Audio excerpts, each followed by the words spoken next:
Welcome back to the Back Pocket Creative Podcast. This is episode 2, and I just want to say from the bottom of my heart, thank you to everyone that listened to episode 1, that said nice things, that shared it, that liked it. Thank you. I'm doing this simply because I do enjoy to talk, and I also am very passionate about being creative. And I know that sometimes, I guess, people can look at the views and you can say, hey, people aren't listening to this, people don't care, but I am grateful to say a good bit of people did listen to episode 1, so I am thankful that you did tune in and that you did maybe want to hear what I say or were curious what I was saying, and hopefully you follow me along in this journey and join me in what is going on here at Culture Architects, but also with Back Pocket Creative. And so this week, I'm going to tackle an interesting topic, and I'll probably hit this more than just this one episode.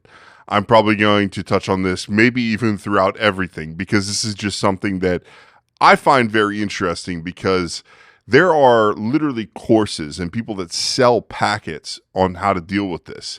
And it's a very interesting thing, because I think it's more than twofold or more than onefold or more than one issue. And that is your worth as a creative. And I'm going to tackle it and try to do it from a lot of different areas, but a lot of times, and I even had a phone call with someone a couple of days ago about how much they should charge for a gig. And I said, hey, you know, these are the hours you're going to have to work. This is the stuff you're going to have to accomplish. This is how much, and I know this person's talent level. I know their experience level.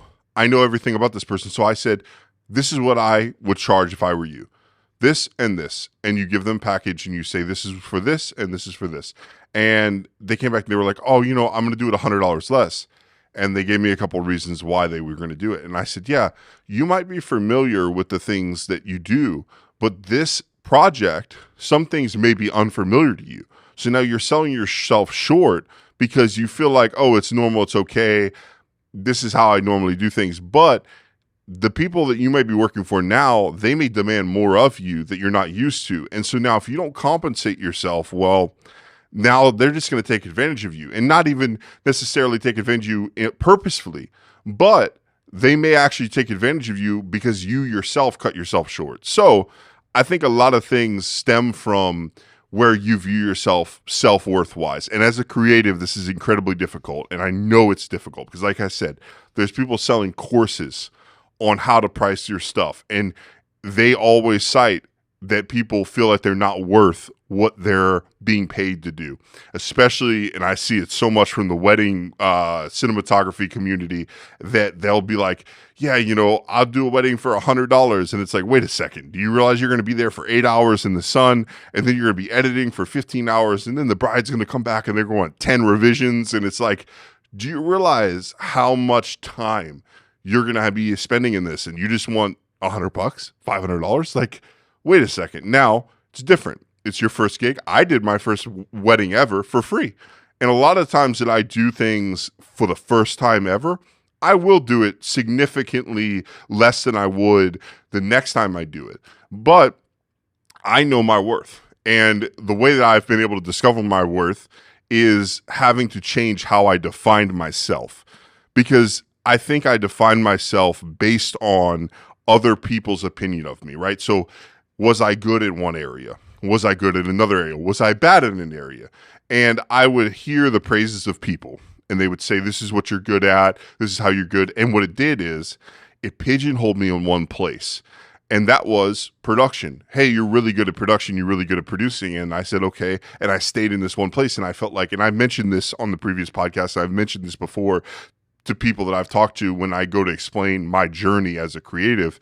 And that was, all I felt like I was good at was video. And it was because that's how I was praised. I was praised as, you're good at this. So I felt like if I step out of what I currently am, I'm not going to be good at it. I won't be as good as what I am now in a new arena. And so it always kept me fearful of that stepping out, of that leaping. And as a creative, it can get very dicey, because your creativity, especially, and I mentioned it before, but if you're paid and you're on staff and you're a creative on staff and you're paid to create, the problem a lot of times is when you have to step out of your comfort zone, there's a buffer It's a buffer between when you're good at what you're stepping out to do and when you're not. And you're going to start off not good. And sometimes the people that are paying you, the people that have you there for that job, when they ask you to step out or when you have to step out and do something new in your craft, you're not always going to be good at it. So I think as we as creatives will limit ourselves to ever step out, and we'll say, well, I don't want to do that because I've never done it before, and I don't want to create a bad opinion about me. And then by hearing that bad opinion of, hey, that wasn't really good, don't do that again, it's now going to hurt you because you're thriving off the praise of other people.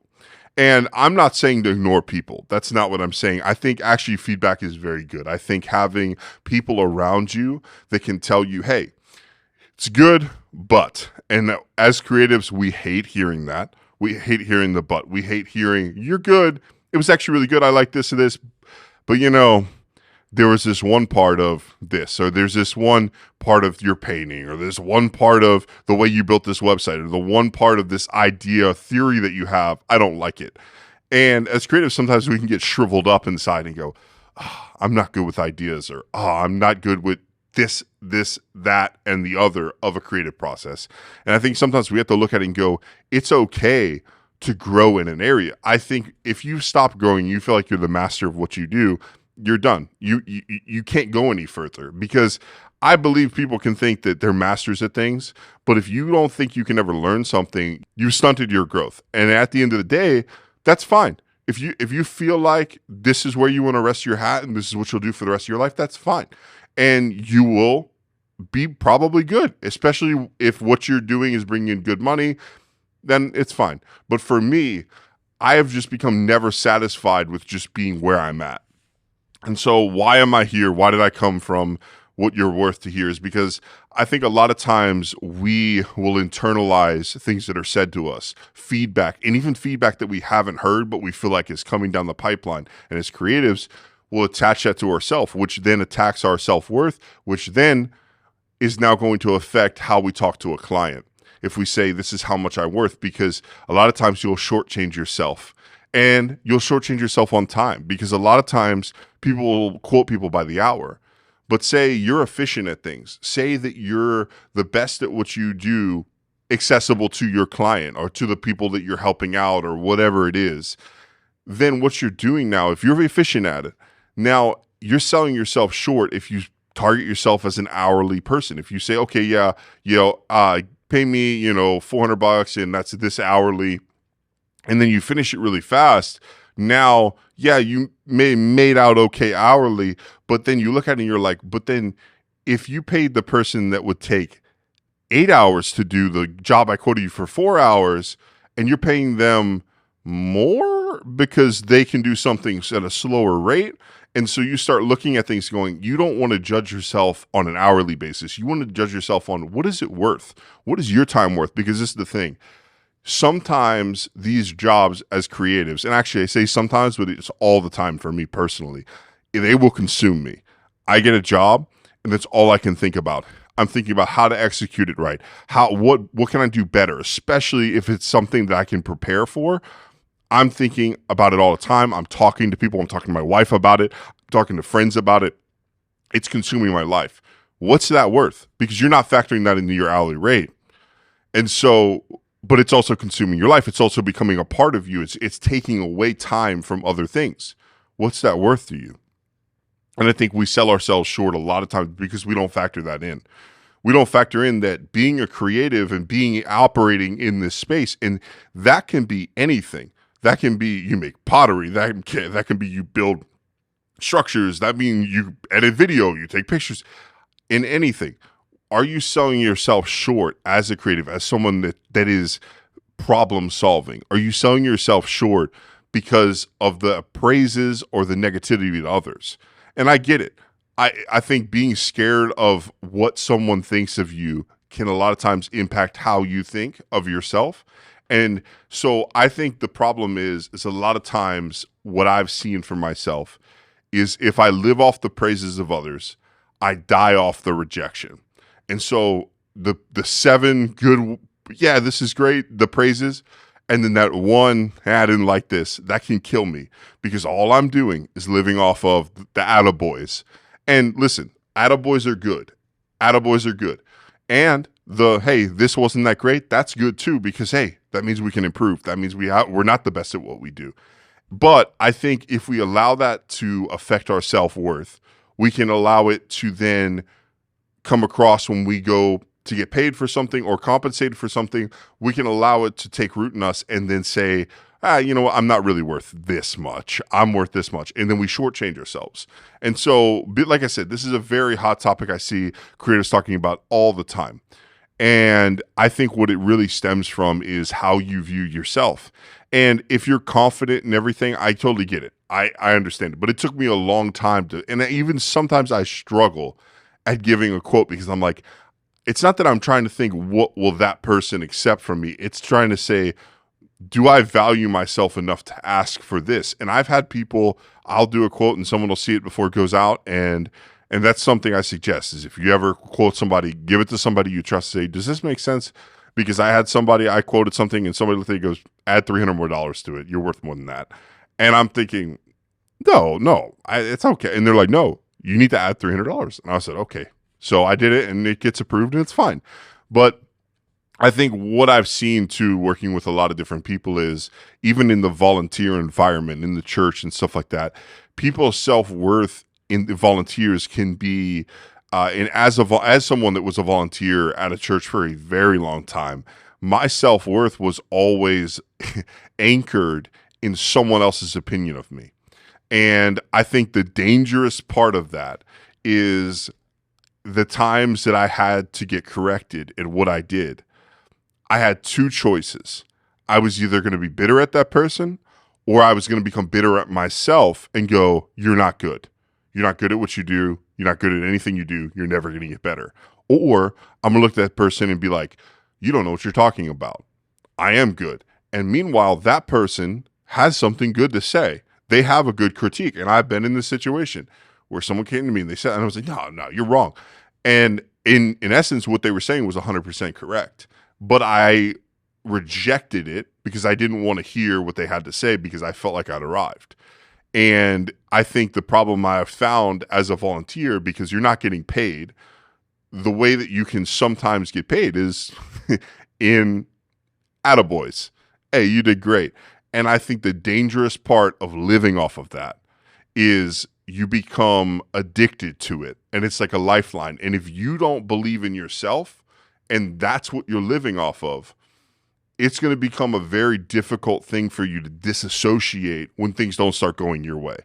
And, you know, I've mentioned it before and I'm kind of all over the place in all of this, but where I kind of want to swing back to is your self-worth has to be built inside of yourself because your self-worth can hold you back. Like I said, it was holding me back from entering and learning graphics because I was like, I'm not going to be as good as this person.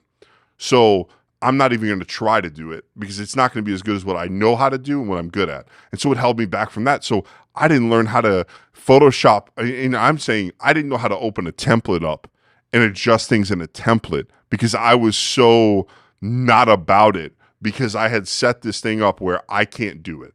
In my head, I physically, mentally, I could not learn Photoshop. It wasn't for me. I wasn't going to be good at it. Marketing, trying to understand the way people think, things like that.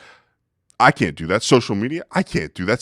That's someone else's job because I'm not going to be as good at that as I am at what I'm currently doing. And I think what it did was I let myself hold myself back because my self-worth was built in what I was doing. It was built in my craft that I had accumulated my own self-worth through other people's praise. And I said, and that's okay.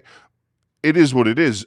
I feel like I'm good at what I do in certain arenas, so it's good. But at the same time, what I was doing was I was holding myself back because I was worried that other people would say, that wasn't good. That wasn't a good graphic. And look, after I started and I finally branched out and started learning Photoshop, I did not do good. Everything I touched with Photoshop, with graphics, was terrible. I never once was like, yeah, that's good. But what I did is I said, you know what? I'm going to learn how to do this. And so I started to dive in and learn. And I have not made the best graphics in the world, but I know how to use Photoshop now. and it's helped me in everything else that I do. It's like what I've mentioned in the first episode, was that now that's something in my back pocket that has allowed me to operate better in what I currently do in the video world. Is that now I'm able to make things and create things that I don't have to ask a graphic artist to do. I can actually do and throw into my video without having to do that. I can make lower thirds now. I can make logos and I can add text and stuff. I wasn't able to do that. And I'm saying like custom stuff in Photoshop, I wasn't able to do. And so from this episode, I'm really wanting you to see that your self-worth, like where is your self-worth tied up in? It may not be tied up in anything that I mentioned at all. You may not even necessarily see this in yourself, but analyze where your self-worth is, because that is the root that's going to allow you to expand. So analyze yourself, look at yourself and say, okay, this is where I'm drawing my self-worth. Is it in what you do? Is it people's praise? Is it the accolades you receive? Is it who you think you are as a person? And this is just who you are, and that's where your root is. It's you already have self-confidence outside of your craft. Awesome. But I just want us as a creative hive mind to see where's our self-worth buried in. And because a lot of times if we can uproot that thing and look at it and say, is where I base my self-worth in what I do, is it planted in the wrong garden? And if it is it holding me back? And for me, I noticed years and years ago, my self-worth was not rooted in the right place. And what that caused for me is it caused extreme frustration in my leadership. It caused a lot of problems in the way I communicated things, because I was coming out of something that my self-worth was not planted in the right place. And I was coming out of a place of hurt constantly instead of a place of how can I help this situation? How can I better this situation? I was coming out of a place of very much anger and frustration at myself, but it was coming external, and it was affecting other people. It was affecting other projects. It was affecting a lot of things. And so as someone that's dealt with that, and I feel like I'm way beyond it now. I haven't dealt with that type of issue in a while. I think I'm very confident about things that I do now. But every now and then I'll realize myself in something that I'm not very sure in. I realize myself waning. And the funny thing, and the reason I actually want to talk about this is because I started to experience it with this podcast was starting. How many people are going to listen?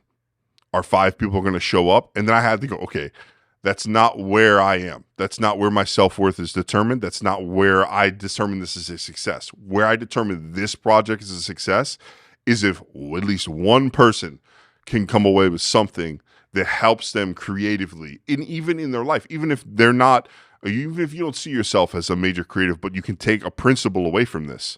Awesome. That's what this is for. This is why I'm doing this. And so that's where I had determined that my self-worth was before I saw the numbers, before I saw anything. And that was holding me back for a long time of starting a podcast. Was I'm not going to start something that has 5 viewers, that has 1 viewer. But then it's like, well, wait a second. What if that 1 viewer can take something from what I'm saying and can apply it to their life and can become better through it? And so I had to humble myself and say, I had that part of me rooted in the wrong garden. And so that's all I'm saying this podcast is self-worth. Where's your self-worth found? Is it found in things that are easily shakable, or is it founded in a self-confidence of in your craft and what you do and who you are? And if it's not, it's okay.